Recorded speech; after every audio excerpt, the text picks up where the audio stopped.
Hello. Okay, the purpose of this video is really mainly for myself and anybody that works with us in the future so they better understand the store technology that I'm trying to create here. We'll go to the store dashboard. We have the products will be listed here, the vendors will be listed here, there's future information. When adding a product, you start filling out what the product is, who the preferred vendor may be, and a list of vendors will show up that you can choose from. Parent categories are going to be an important thing because, in fact, it's a subject of this video. Individual products, if you go to eBay or Amazon, they always have a category tree. You can search for toilet paper or bananas or whatever it's going to be, but and you'll probably come up with them without regard to a category. But yet, if you want to look at just those things that are in the category of fruits or laptops or whatever the case may be, it gives you a heading to click on to display all of those items related to that category. Yet, the categories that a shirt company are going to be different than the categories of a computer store or a restaurant. You know, there are just so many different potential categories out there.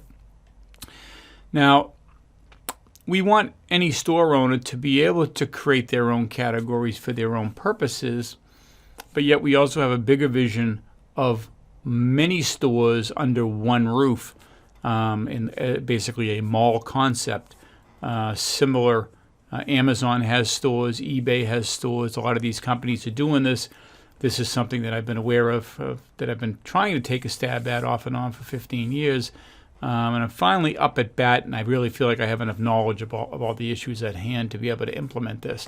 But the categories are key, because if you have store A, B, C, D, E, and they're just wantonly creating their own category structure, then there's no normalization. So if you have a mall, you can't have a normalized category that is dependable and everybody predictable. Everybody can utilize in the same way.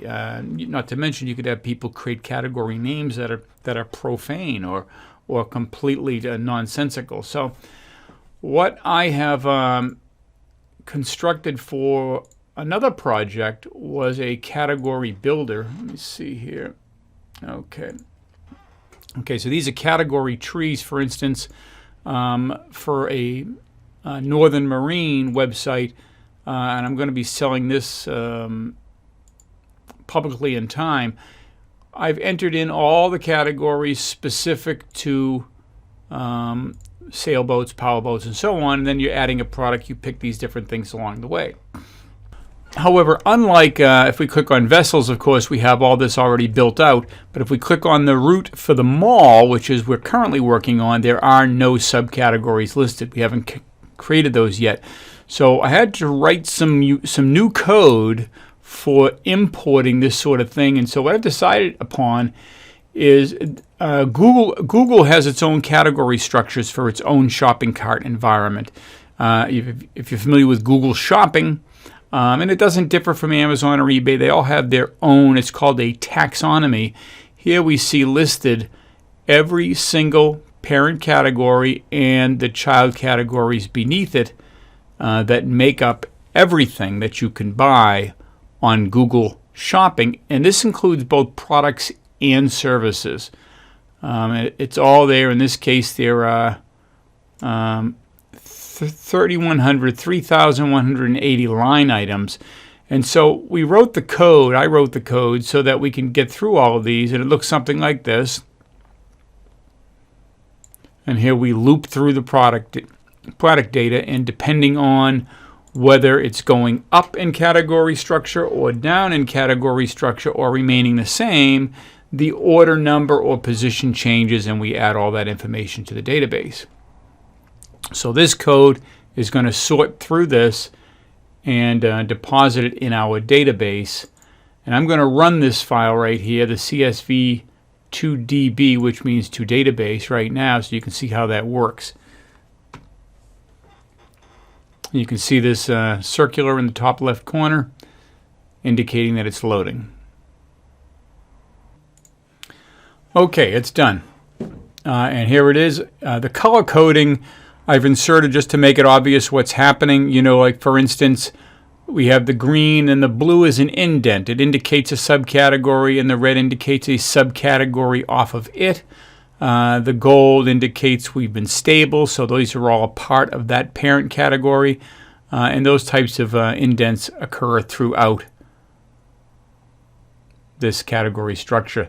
So what just happened is we just went through that 3100 category structure and imported them into the database. So now when we look at our root mall, there they are.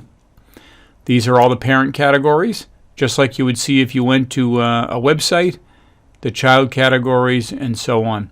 So now with this done, and this code has actually been a day and a half to create, but with this code done, we'll be able to tap that. When adding a product, you will select from this, choose the category you want that product to live in. And for our developers, I'm going to take you into the database side of things, and I'm going to search and we've stored this data in our default options table under model ID 90.